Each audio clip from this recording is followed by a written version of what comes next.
Hey crew, it's Bit, and I'm back with some more Socrates.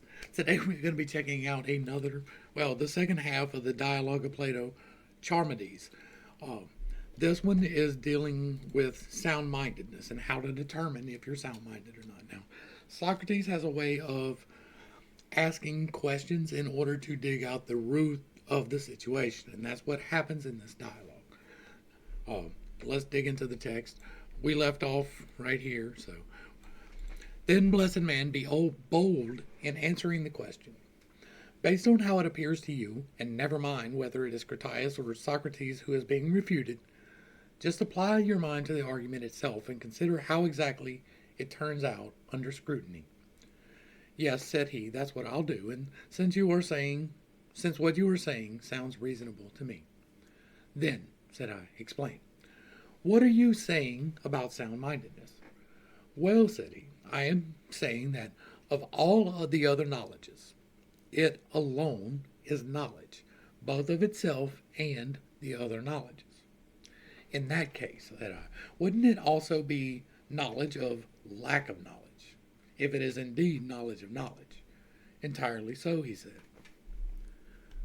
So, only the soul minded man will himself recognize and will be able to examine what he happens to know and not know. And in like manner, he will have the power to determine what other people know and think they know, and what he himself thinks he knows but does not know. No one else is able to do this, and this is what being sound minded. And sound mindedness in recognizing one's own self actually are knowing what one knows and what one does not know. So, is this what you mean? I do, he replied. Then once more, said I, the third time for the Savior, if we are starting anew, let us first consider something like this as possible or not, knowing that one knows and that one does not know what one knows and what one does not know. And secondly, if this is at all possible, let us consider what benefit we would derive from knowing this, what we know and what we don't know. Yes, he said, we should consider this. Come on, then, Critias, said I. Let us see if you turn out to be more resourceful than I am in dealing with these matters, for I am actually perplexed. Shall I tell you why I'm perplexed? Yes, certainly, he said. Well, if it is as you were saying it is, wouldn't all these be a single knowledge, which is not knowledge of anything else except itself and the other knowledges? And what is more, this same knowledge is knowledge of the lack of knowledge. Entirely so. Do you see, my friend, how strange the assertion we are trying to actually make is? For in other cases, if you consider them, the same situation, I would think, seems surely impossible to you. In what way and in what cases? In the following cases. Indeed, if you decide if, in your opinion, there is not some seeing which is not a seeing of whatever the other seeings are seeings of, but rather a seeing of itself and other seeings, and a lack of seeing too in like manner. Even though it is a seeing, it sees no color, just itself and other seeings. Do you think, does there seem to you to be such a seeing? By Zeus, not to me. Now, that is a rather complicated way of saying it, but like, in your opinion, there is some seeing which is not a seeing of whatever the other seeings are seeings of. So, if I am seeing this monitor in front of me, is there a seeing that does not see the monitor, but is rather a seeing of itself and me seeing it, and a lack of seeing it too? Now, that's an interesting thought thing, and I can't really unpack it for you any better than it's laid out there. But you should really take some time and work that out in your head until you've got it, because it's an important exercise. It will really make you internalize the lesson intended here. And even though it is a seeing, it sees no color, just itself and the other seeing. So just the physical process of seeing. Does there seem to you to be such a seeing? By Zeus, not to me. And what about hearing that does not hear a single sound, but does hear itself and the other hearings, and lack of hearing? No, not this either. Then to sum it up, in the case of all the sense perceptions, consider whether, in your opinion, there is any perception that is perception of perceptions and of itself, while perceiving nothing of what the other perceptions perceive. It doesn't seem so to me, at any rate. Well, do you think there is any desire that is not a desire for any pleasure at all, but for itself and the other desires? Of course not. Nor indeed, I presume, is there a wish that wishes for nothing good, but does wish for itself and the other wishes. Indeed not. And would you say that there is a kind of love that happens to be a love of nothing noble, but is love of itself and the other loves? Not I, he replied. And have you ever observed any fear that fears itself and the other fears, but does not fear anything dreadful at all? I have not observed one. Or an opinion that is an opinion of opinions and of itself, but forms an opinion of nothing that the others form opinions of. Not at all. But we are saying, it seems, that there is some knowledge that is of this kind, one that, although it is knowledge of nothing that is learned, is yet a knowledge of itself and the other knowledges. We are saying so indeed. But if it turns out that there really is such a knowledge, isn't it strange? Indeed, we should not yet affirm definitely that there is none. Rather, we should still consider whether there is such knowledge. Correct. Well, come on then. This knowledge is knowledge of something, and it possesses a power of this kind so as to be of something. Isn't this so? Entirely so, and entirely, indeed. We say the greater possesses a power of this kind as to be greater than something. It possesses it indeed. If indeed it is to be greater, won't it be greater than something lesser? Necessarily.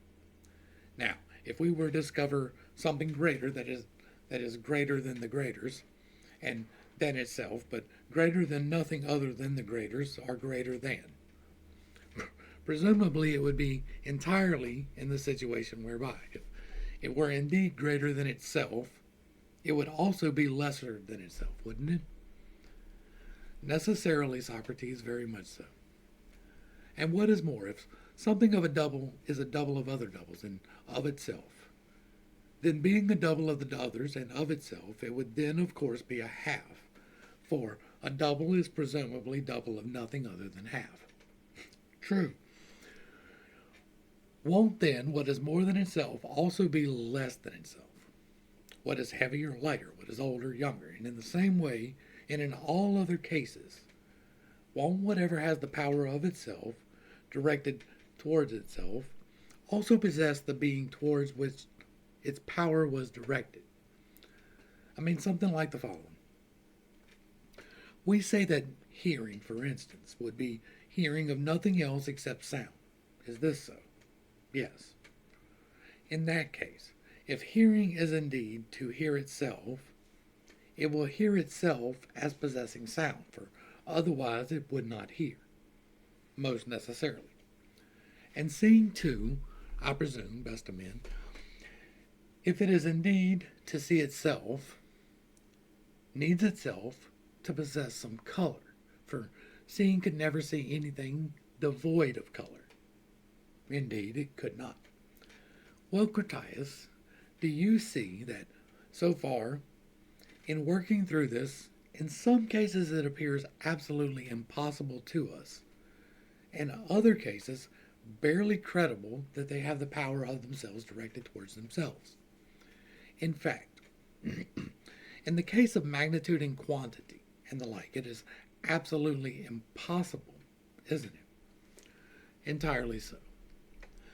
Then again, hearing and seeing, and even motion itself, moving itself, and heat burning itself, and all other cases of this sort, would be met with incredulity by some, but perhaps not by others. So, my friend, there is a need for some great man who will determine satisfactorily in all cases whether none of the things that are have the nature, the power of themselves directed towards themselves, rather than something else, or whether some do and others do not. And if there are cases where their power is directed towards themselves, is there among them a knowledge which we declare to be sound mindedness?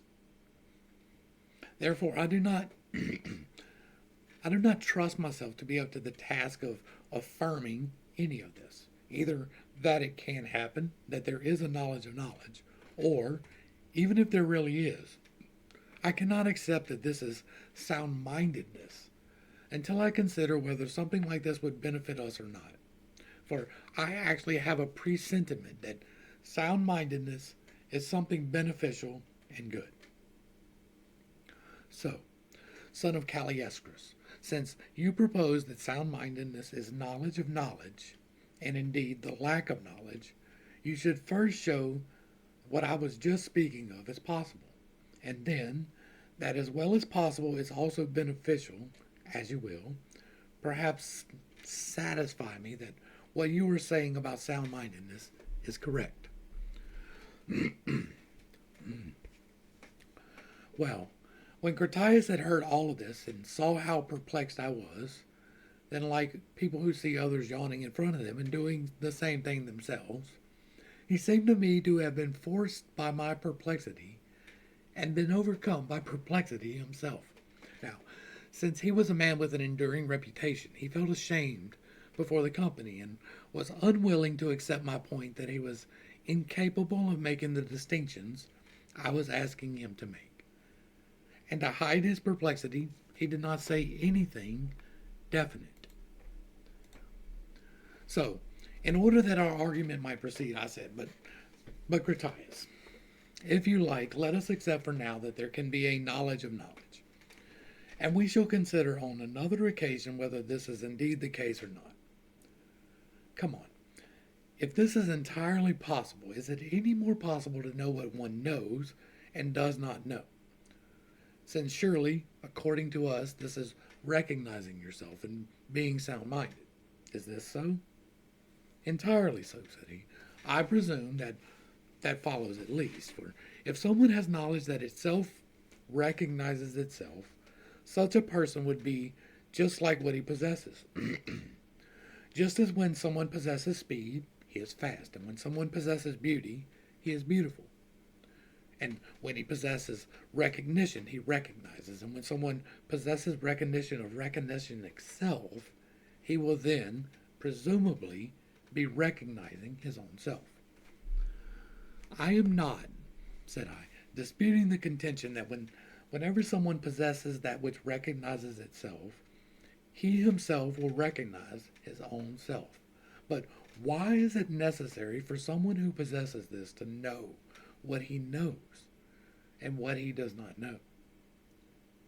Because, Socrates, this is the same as that. Sorry. Perhaps, said I, but I am afraid I am still as confused as ever, for I do not understand how knowing what one knows and what knowing what someone does not know are the same as self-knowledge. What do you mean, he asked. As follows.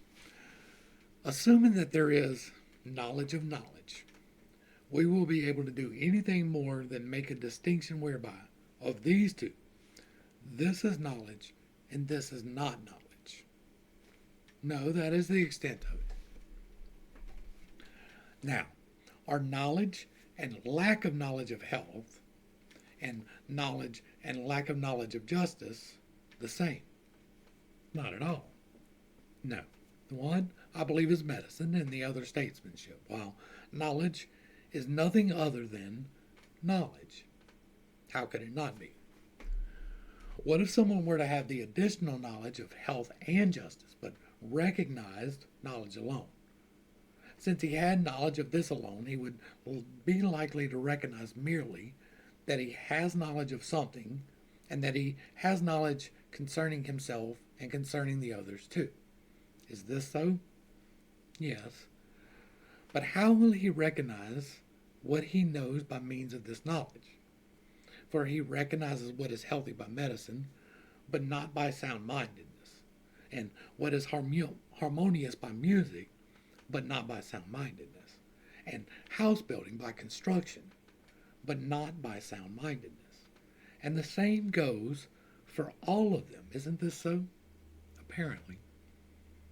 But if indeed sound mindedness is only knowledge of knowledges, how will he know by this that he is recognizing what is healthy or what house building is? He will not at all.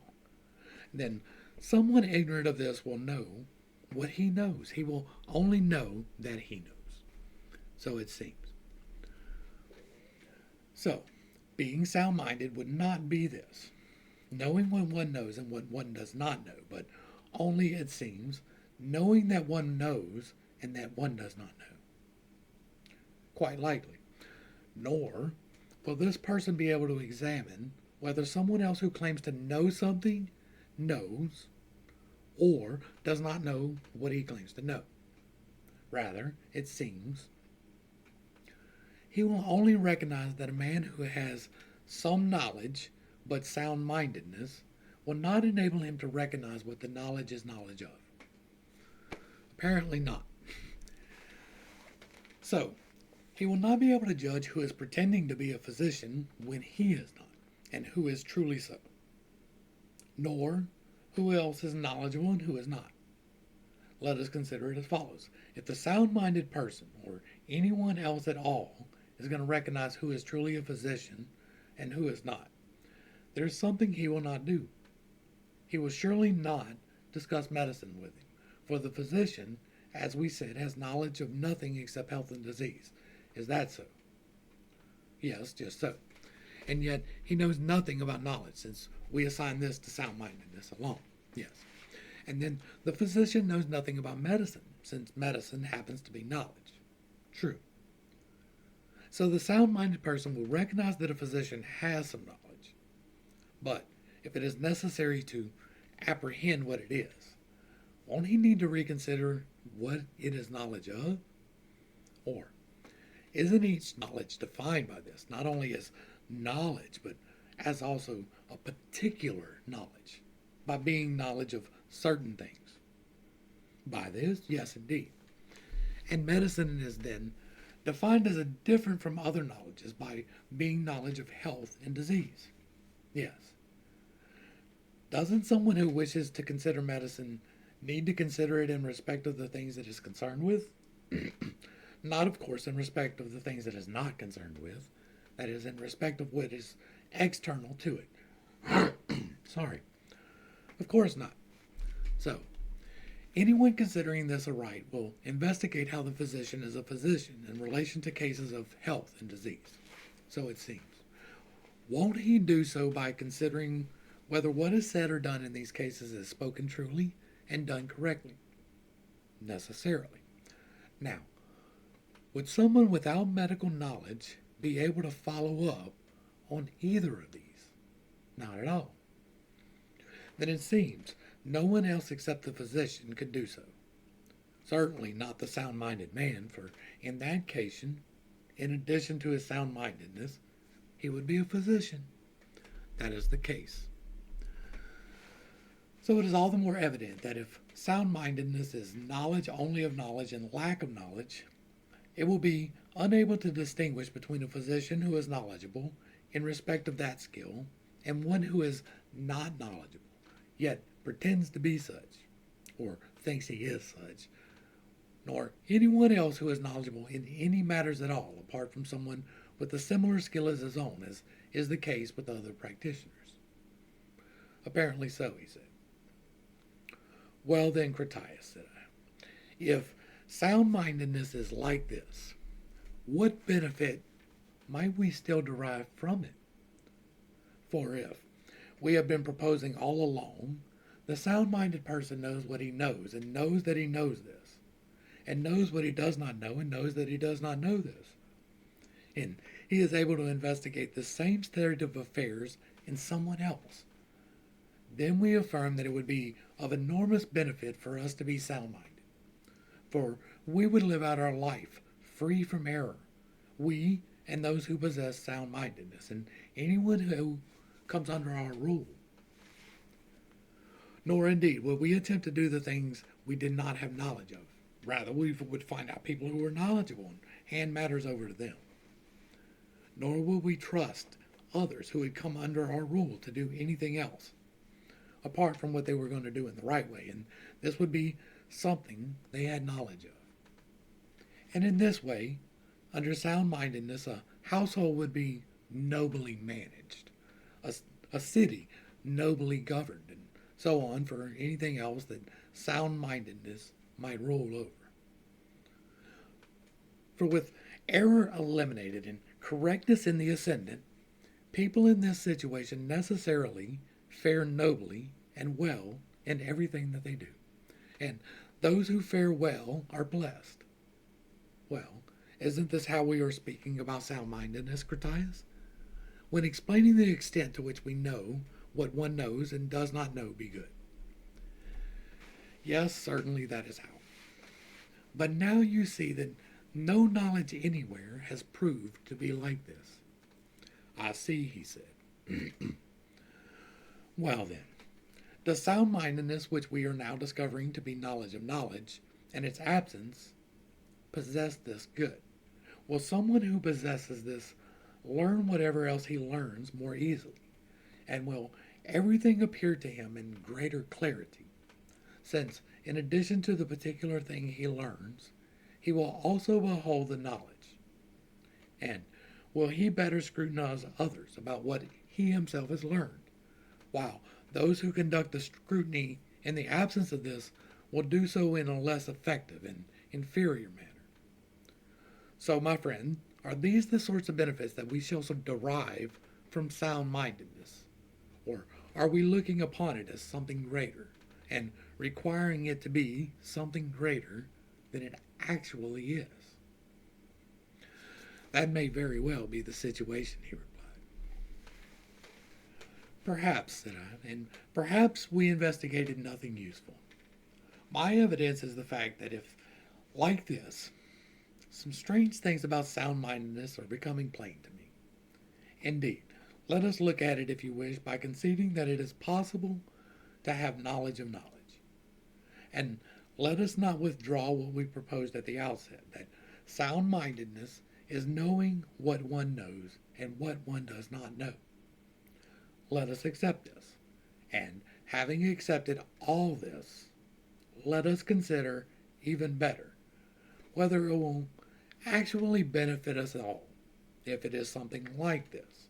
For I do not think we were right in agreeing just now that sound-mindedness would be a great good when presiding over the management of households and cities, if it were like this. How so, he asked. Because we agreed readily that it would be an enormous good for humanity if each of us were to do what he knows, and were to hand over what he does not know to others who are knowledgeable. Well, were we not right to agree to this? I do not think we were, said I. What you are saying is truly strange, Socrates, said he. Yes, by the dog, that is how it seems to me too. And when I noticed this at the time, and just now, I said that strange things were dawning upon me, and that I was afraid that we might not be considering this aright. For in truth, if sound-mindedness really is like this, it is not at all obvious to me that it produces any good for us. How so? He said. Speak, so that we may understand what you mean. Although I think I am talking nonsense, nevertheless, it is necessary, at least, to consider what is dawning upon us, and not pass on aimlessly, as if one cares about oneself even a little. Yes, well expressed, he said. Then hear my dream, whether it has come through the horn or through ivory. For If sound mindedness, being as we are now defining it, were to rule us as much as possible, everything would surely be done based upon knowledge. And no one claiming to be a pilot when he is not could deceive us, nor could a physician, a general, or anyone else pretending to know something he does not know go undetected. Then, under these circumstances, what other outcome could there be for us to except that our bodies be healthy? More so than now, that we be safe amid the perils of the sea and of warfare, and that all our equipment, our clothes, our shoes, and everything we make use of, and much else beside, be made for us in a more skillful manner through recourse to true practitioners. And if you wish, let us also concede that divination is knowledge of what is to come, and that sound mindedness, when presiding over this, will turn away the pretenders and install true diviners for us as prophets of what is to come. I accept that the human race, equipped in this way, would act and live knowledgeably, since sound mindedness, acting as a guardian, would not allow the lack of knowledge to creep in and work alongside us. But we are not yet able to understand that by acting knowledgeably, we would act well and would be blessed, my friend Caius. And yet, said he, you would not easily find some other end of acting well if you reject acting knowledgeably. Well, said I, besides this, teach me a little more. Knowledgeably. Of what? Do you mean shoemaking? By Zeus, no. Of brass working, then? Not at all. Of wool, then, or of wood, or something else of this sort? Of course not.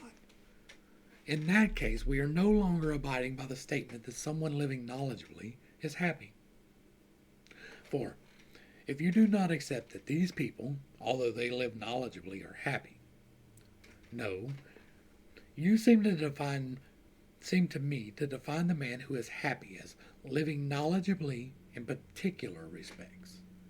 And perhaps you are referring to the man I just spoke of the one who knows all that is to come, the diviner.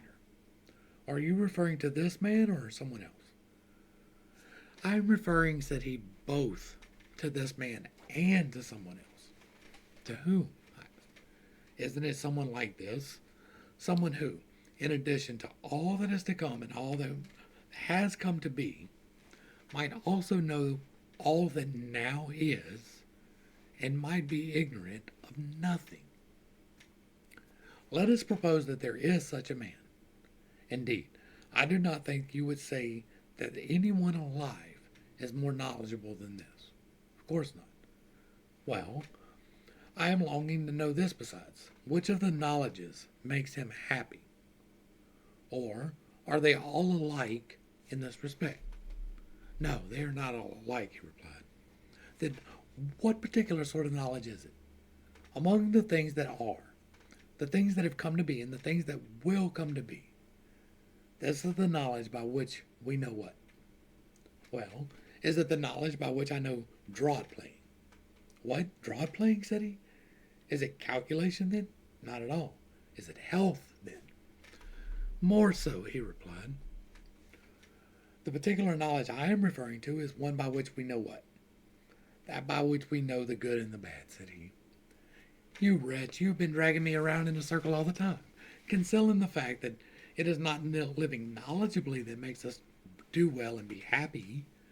Not even knowledge of all other knowledges together, but this one knowledge alone. The one concerned with the good and the bad. So, Critias, if you are prepared to take this knowledge away from the other knowledges, will medicine make us less healthy? Any the less. Or shoemaking make shoes, or weaving make clothes? Any of the less. Or piloting prevent us from dying at sea, or generalship from dying in battle? Any the less? No less, said he.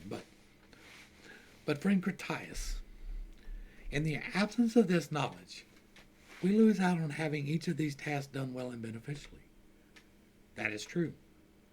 And yet this knowledge, it seems, is not sound-mindedness, but a knowledge whose function is to benefit us. For it is not the knowledge of knowledges and their lack, but of good and bad. And so, if this is beneficial, then sound mindedness would be something else for us. But why would this knowledge not be beneficial? For if sound mindedness really is knowledge of knowledges, it also presides over the other knowledges and would surely benefit to us by ruling over this knowledge and concerning the good.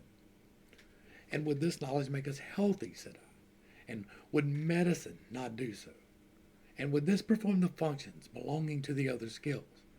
And would each of them not perform in its own function? Or didn't we affirm some time ago that it is the knowledge of knowledges and the lack of knowledge alone and nothing else? Isn't this so? Yes, apparently.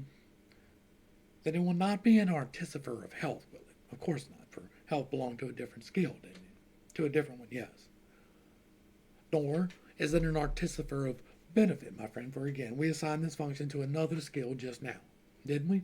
Yes, certainly. How then will sound-mindedness be beneficial when it is not the artificer of a single benefit? It's not beneficial at all, Socrates, so it seems at least. Do you see, Critias, that I had good reasons for my fears a while ago? That I was justified in accusing myself of not considering anything useful in relation to sound-mindedness?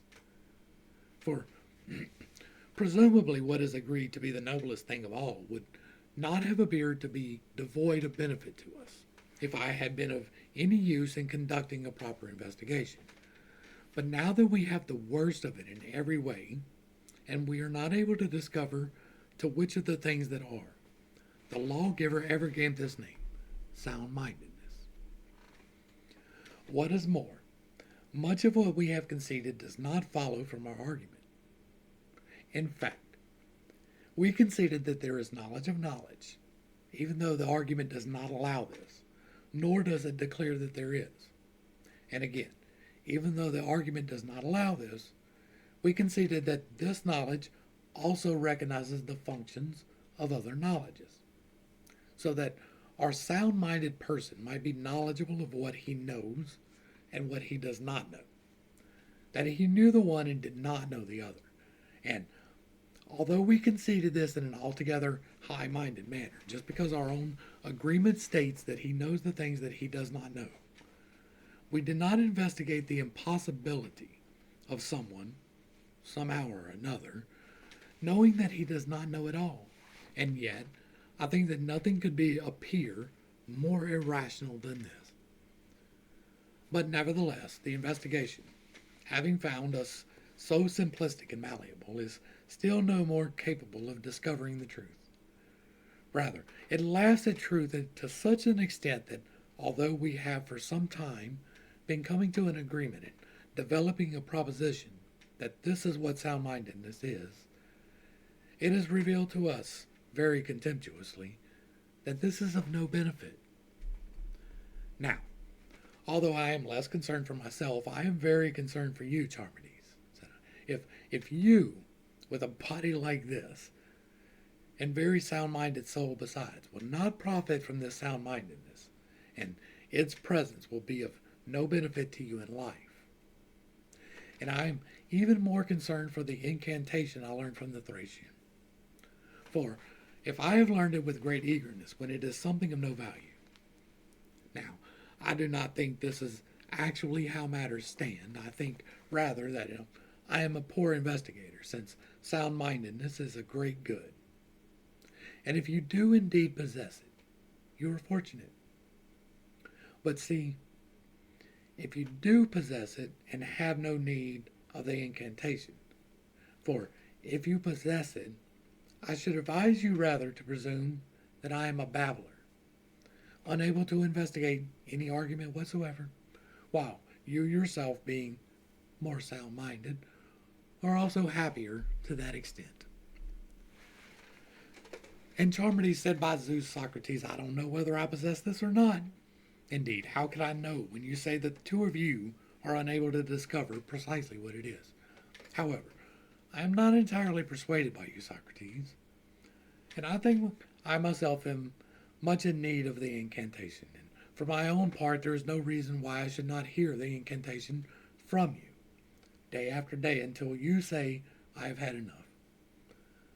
So be it, said Critias, but Charmides, if you do this, it will prove, at least to me, that you are sound-minded if you submit to Socrates to hear the incantation, and are not found wanting in this to any extent whatsoever.